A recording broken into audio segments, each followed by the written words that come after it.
Memorial Day. Well, what does that mean, actually? I think for most Americans, what it means is to have a day off, to sit in their backyard, to enjoy the day off from work, and plus perhaps, the weekend before, a couple of days before, listen to very eloquent speeches by politicians regarding the sacrifices that our soldiers have made in war and so on. And it's kind of ambivalent in terms of families, depending on whether you've had a member of your family in the military or not. So that, I think that makes a difference.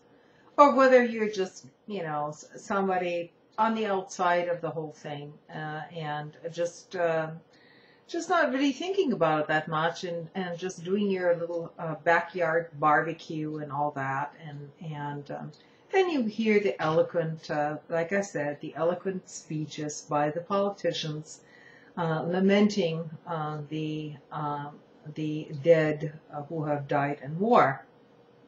Now,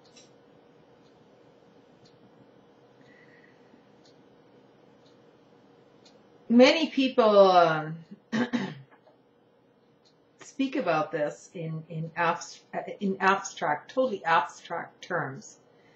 And I can assure you that for most of these veterans who have lost buddies and friends in war, this isn't some ordinary holiday, To them, it has it's almost a how should I call this? A ritual. It has a ritual meaning behind it. On the other hand, the actual reality of all this looks very different. Because most veterans that are coming home from those wars are actually being trashed. They're being discarded after their service. Great, big pat on the shoulder. Thanks for your service. You fought for our freedom. Thank you very much. I think that's a very simplistic notion, not only on our part as civilians, but also in part with these soldiers who have been indoctrinated all along, to serve their country, so to speak, only to find out that their country will very easily disregard them and trash them once they've actually served their country, so to speak.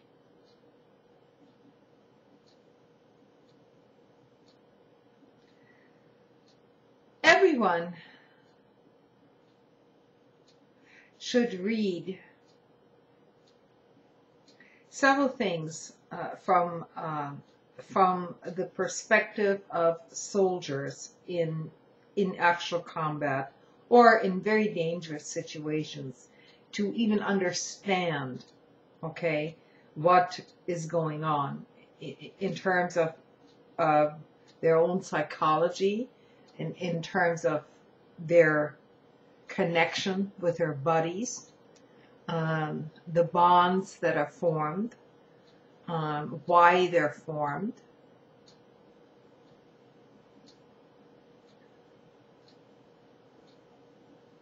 I'll post a link to a very important book down below, written by a Marine, and it's a perfect explanation of what goes through the mind of somebody, who is totally for this country, really wants to defend the nation, and then he finds out that really the only thing he has is his buddies.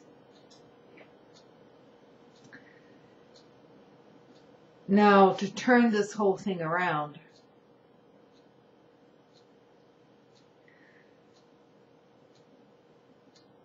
liberals or liberals like me, tend to believe that there is such a thing as absolute pacifism. Okay, that you can just simply stand up for your rights by essentially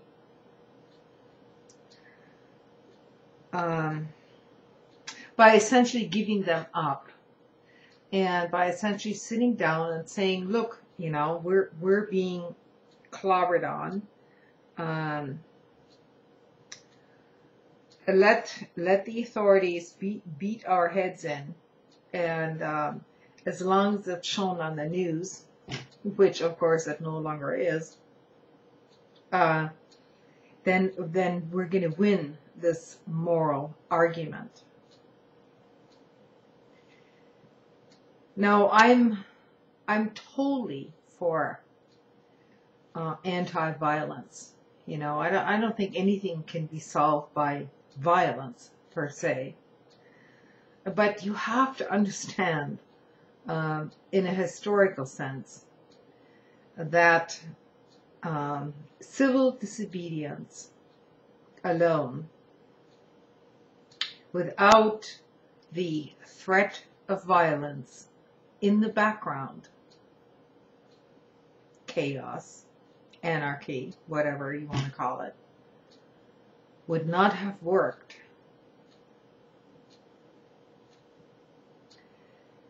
You see, the elites are very afraid of people who might overstep their boundaries in that regard. And so when Chris Hedges says that the Black Bloc is to be blamed for the mayhem with Occupy Wall Street, I can't really necessarily agree with that, because there is an element of the elite which is very much afraid of that element of the Black Bloc. Okay, they're afraid of people who are going to smash things in. Now, the only thing I would advise is, smashing in bank windows and so on. It's not going to change your economic system. I mean, that's a given. I mean, that's just stupid. It's just, you're destroying potentially, especially if you destroy small businesses and stuff like that. But it does give the elites a taste of what's to come if they continue on their merry way. So this is the kind of dynamic that cannot be, it cannot be controlled from the top, so to speak, nor can it be controlled from the bottom. So it's a fluid and dynamic situation. Whenever big changes take place.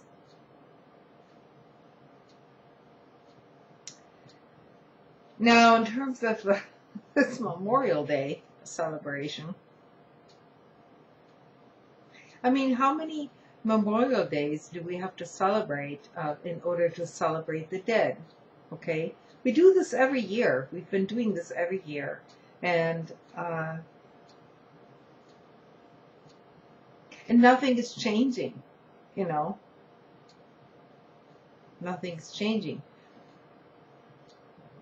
And we're basically being driven towards this fireworks, pink balloon type thinking. That flyovers, we just had a flyover here in my city, a bunch of F-15s, from the National Guard base here, as a show of strength or something, I don't know what. I mean, personally, when I hear an F-15 flying overhead, I get pretty damn scared, because I wouldn't want to be on the receiving end of that plane, which has a huge amount of firepower.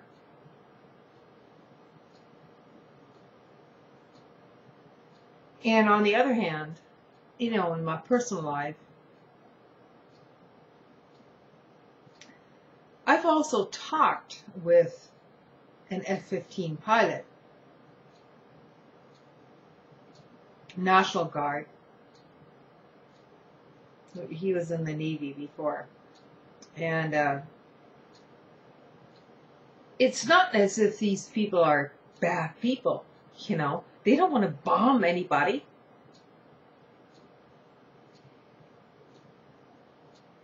They're not the ones who are making the ultimate decisions. So this is crucial. They're not the ones who are making the ultimate decisions. They're not the ones who are pushing the buttons unless they've been given the authority to push that button. And then it becomes very dicey, you know, very dicey.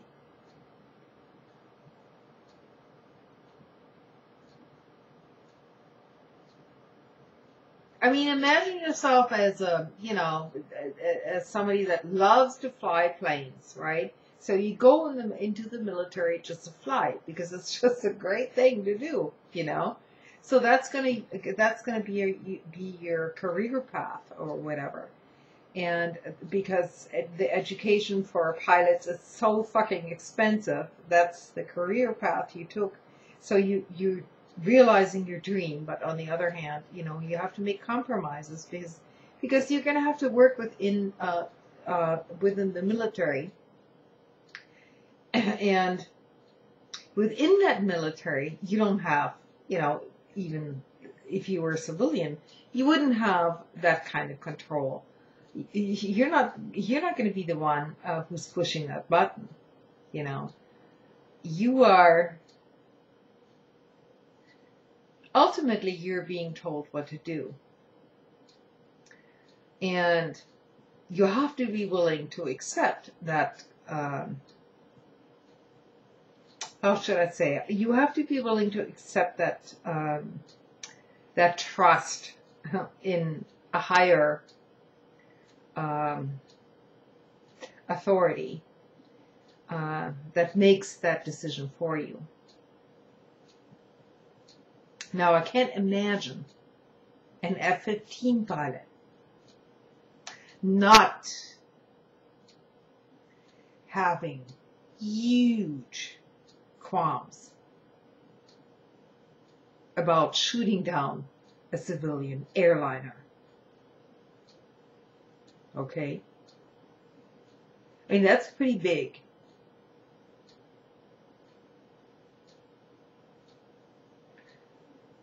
On the other hand, that pilot might be so focused on, you know, just the technicality of flying, tracking down that airliner or whatever, that it might just be a split-minute decision.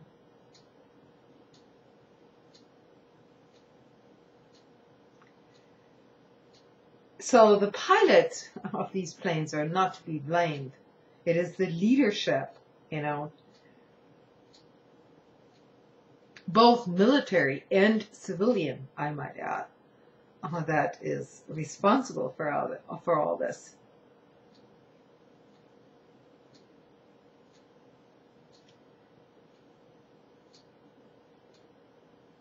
Usually,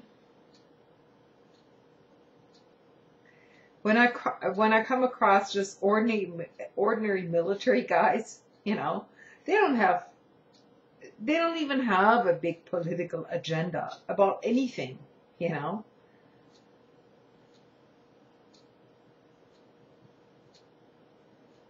Once you go up the ranks, though, it becomes a bit more problematic because there's this pressure, you know, not just to make a living, but to go a little bit higher up and to succeed within that structure. And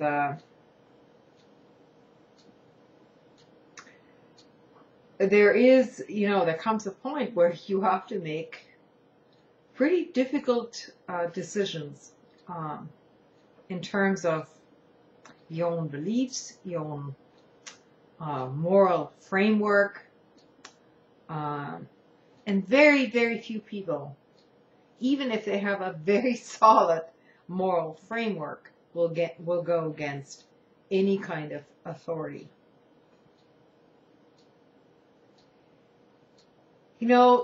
These psychological experiments which were being conducted a few years ago and still ongoing always point towards this authority figure or imagined authority figure, and virtually every one of us will follow such a figure if prompted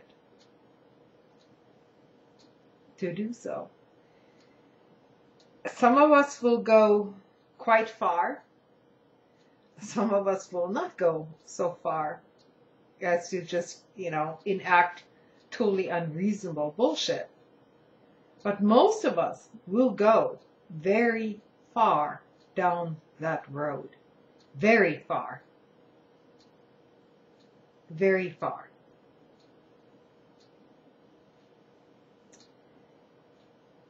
And so,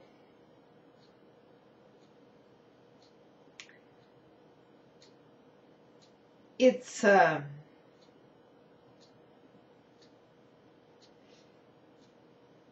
kind of a psychological issue, which is in itself rooted in evolution, I might add, is this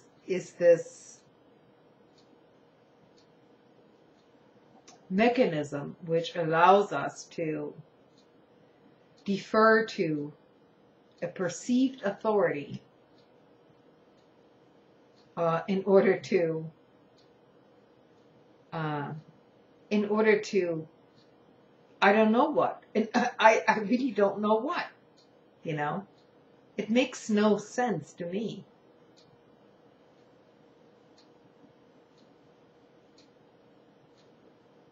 So we can all shed tears over these soldiers, civilians, whatever. But I haven't seen anything change. Over the last 45 years or so, I haven't seen anything change. It just continues. And to top it all off, here we have these media figures or politicians, crawling over the tomb of the unknown soldier. Oh, what the fuck does that mean? These soldiers were very well known to their families, to their relatives, to their kids or whatever. And the people who they killed were also known as, they were known people, maybe not in the media spectrum. Heck, not everybody can be, on Dancing with the Stars. But that's the problem. We don't consider the humanity of others as long as we get ours, If you ask me, it's a pretty fucking selfish universe, and basically, I don't think the human species is going to survive for much longer, because we're just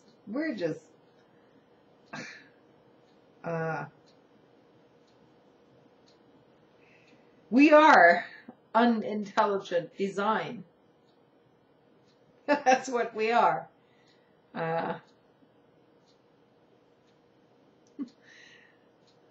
We have these little sparks of wisdom, and then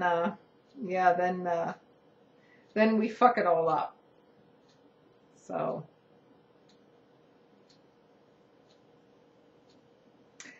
I'm not trying to be overly negative here. All I'm saying is, you know, Memorial Day shouldn't even be celebrated. It's just more idiocy along with everything else.